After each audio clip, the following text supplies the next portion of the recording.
Anthony Crimmins, StickStar Lacrosse, here for the love of sport, here to educate, advocate, celebrate, and inform. Leading the discussion, time to pick the discussion back up from where we last left each other, from a state of Texas lacrosse. Where are we at?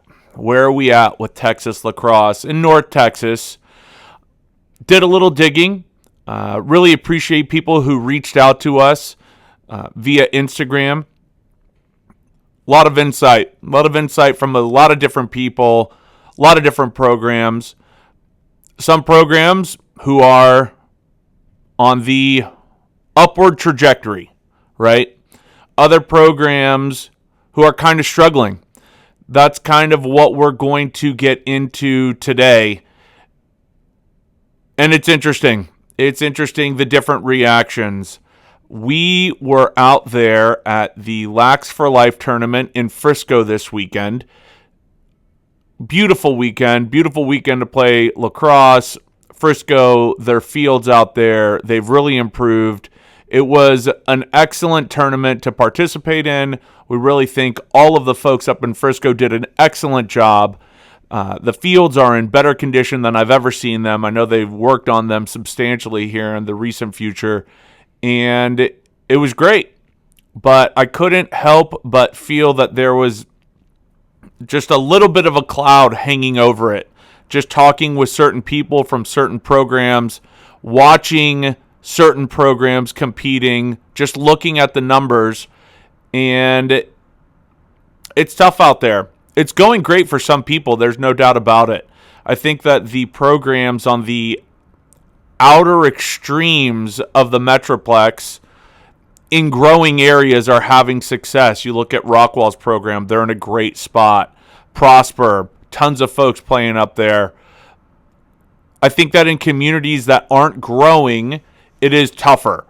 I know that in Plano West Plano, our program is relatively small right now. I do think that there is a lot of rationale for kind of combining the Plano youth programs, but again, we'll get into that at a later date. That doesn't have to all be solved right now, but again, there's very few city programs that are feeding 3 different high school programs. I do know that the high school numbers in Dallas across the board are in kind of a tough spot. And I got some numbers. I got access to a list of numbers. I believe these numbers are from August, which makes them pretty current. I'm going to read those numbers off right now, and we'll just see what we think. Again, if this is incorrect, you can let me know. Communicate, message us, drop a comment. And again, what is a healthy program? What is the number that you would put on a healthy program? Ideally, you want to have a JV and a varsity.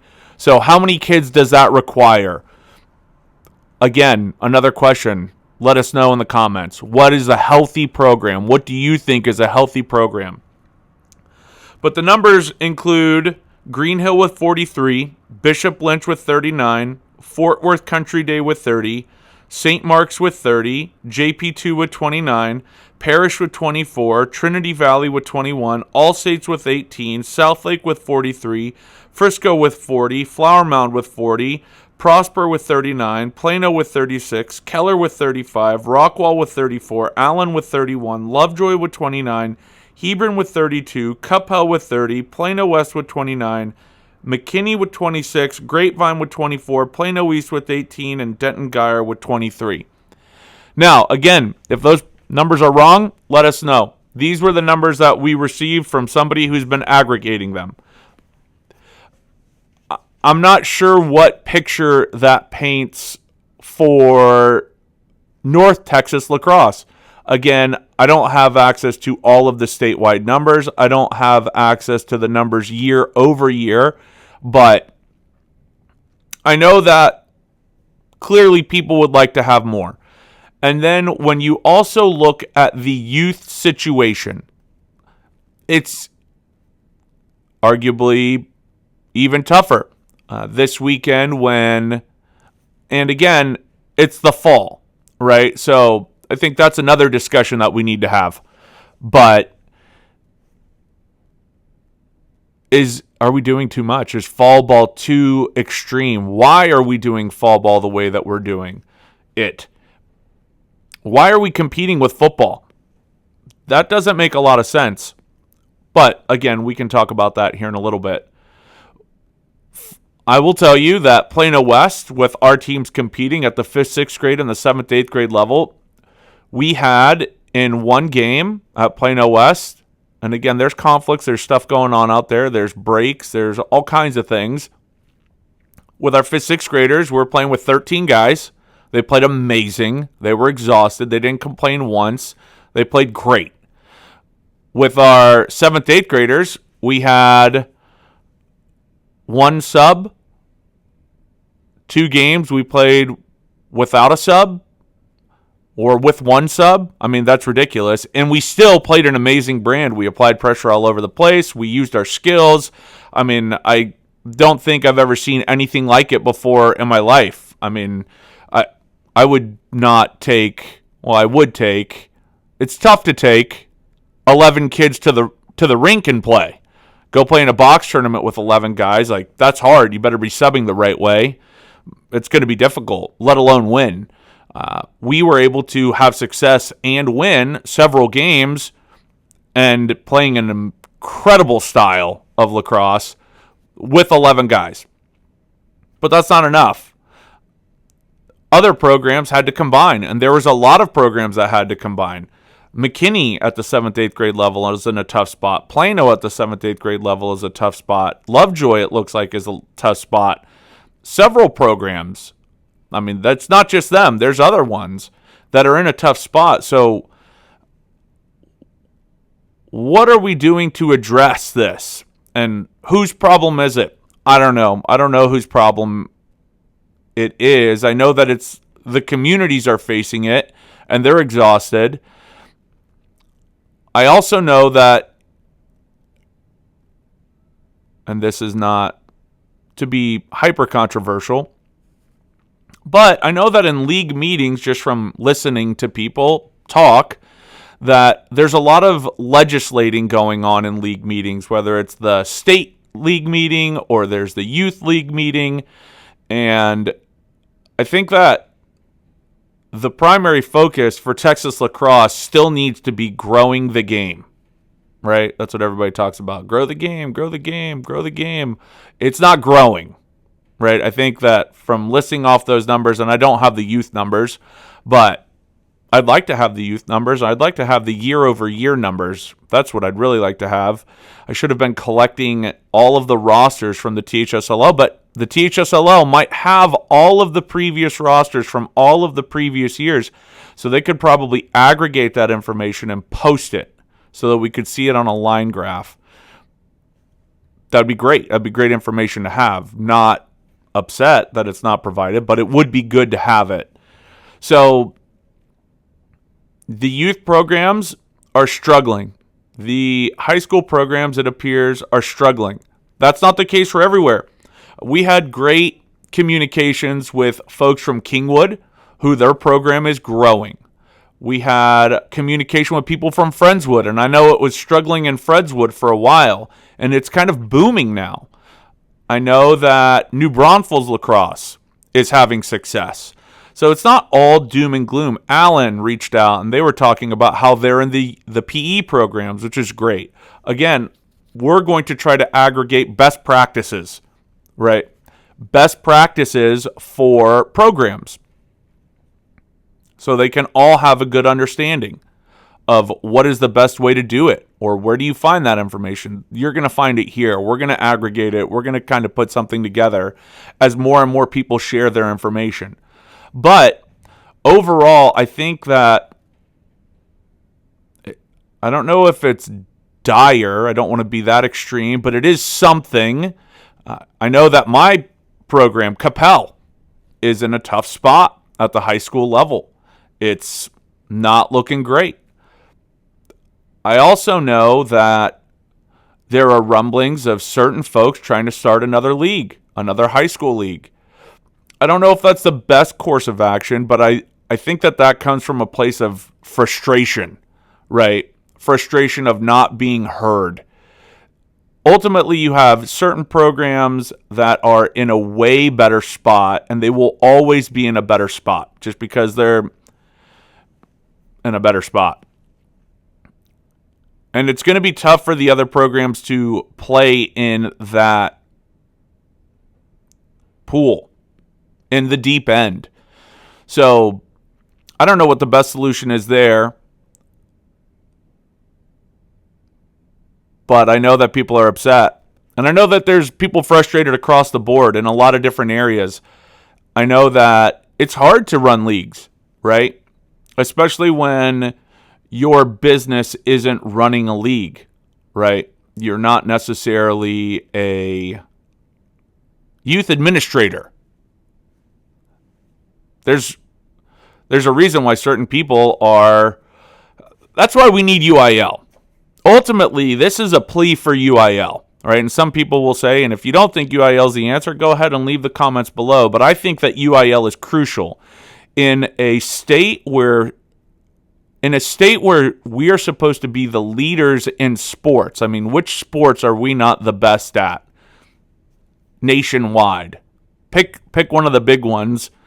You come to Texas to get your dudes. I don't know how all of the other states can be sanctioned before we are. Again, the UIL asked, well, you need to have X amount of programs so that we can consider it. Well, that's what we need you for. Like, we need you to help us do that. We need you to lead the way. You have to. You have to help this sport, which is, it's the American sport, right? It's from the natives. This is the sport you want to take care of. It was born here in, this land. So I think these are things that we need to think about. We need to address. We're going to continue to pull on the string, pull on the thread, see where it takes us, continue to lead the discussion. What we need everybody to do is, for our own selfish purposes, we need you to like and subscribe and watch these videos, share these videos. Not just these videos. We do all kinds of videos. What kind of videos do we do? Well, we're doing these videos where we have a discussion. I discuss with the camera, and then we talk amongst ourselves, and then hopefully people comment, and then we kind of move on from there. We also celebrate kids from the state of Texas who are committed to play at the next level, or people should look at. We're going to do a ton of those. It won't just be the committed guys. It will be players that people should look at, we think are worthy of recruitment. We also, we promote. We've got to promote our stuff too. What do? Well, we manufacture apparel. We train box. We train players. We have an entire training system that's available online. Our component-based instructional methodology. Please watch those videos, like those videos, share those videos. Every single program that has youth and beginners, these kids should be working through these videos so that they increase their feel. We think that they are valuable. It's our system. It works. I know it works. At Plano West, we wouldn't be able to play with 11, 12 guys if we didn't have this skill set. So it's important. So, of course, we're here to educate, advocate, celebrate, and inform. I think we're doing that through our content. Again, we need you to like and subscribe and share it when you can. And yeah, we're going to just keep trying to figure it out. I know that folks need help. I know that certain programs are in a tough spot. I do know that we need to reimagine leagues and the calendar. First off, there is no calendar in the state of Texas. It makes absolutely no sense. Why is that? Well, there's good weather in Texas all the time, so you can what? You can play lacrosse all the time. But is that what's, I mean, if you just do it all the time, there's going to be burnout. So is that the best strategy? Is the best strategy for us to start fall ball right when football starts to compete with football? I don't think so. I don't think that makes any sense. Because right now, you're competing with football when you should actually just be recruiting football, right? Not that you shouldn't have some fall presence for people to do something, but if you are going against all of the conflicts that football has, you're in a tough spot. You're already behind the eight ball, and now you feel bad, right? You're like, well, why don't we have guys out here for fall? And you say, well, football is pretty big. So I think we need to reimagine things. Again, we need to increase convenience, decrease barriers to entry, make things more local. I think that that's something that we're going to try to spearhead up at Plano West, or at least I'm going to for sure, because I know people need help, and I think that that makes sense. Everything needs to be more convenient. Everything needs to be more localized. So we're going to think about that. We're going to continue to think critically. We're going to solve problems. We're going to figure it out. We're going to lead the discussion because we love this sport. StickStar is for the love of sport. Again, though, if you want to support us, reach out to us about custom apparel. We made these beauties for a local business in East Dallas. Awesome restaurant. If your company needs headwear or other apparel, if your program needs apparel, if you just want to buy apparel, our new website, stickstar.com, will be launching here in the not-so-distant future. So yeah, help us help you. Keep on keeping on. We appreciate it. Anthony Crimmins, StickStar Lacrosse, for the love of sport, leading the discussion. We hope you enjoy this, and we will keep it going. And we look forward to hearing from all of you real soon. Thank you so much.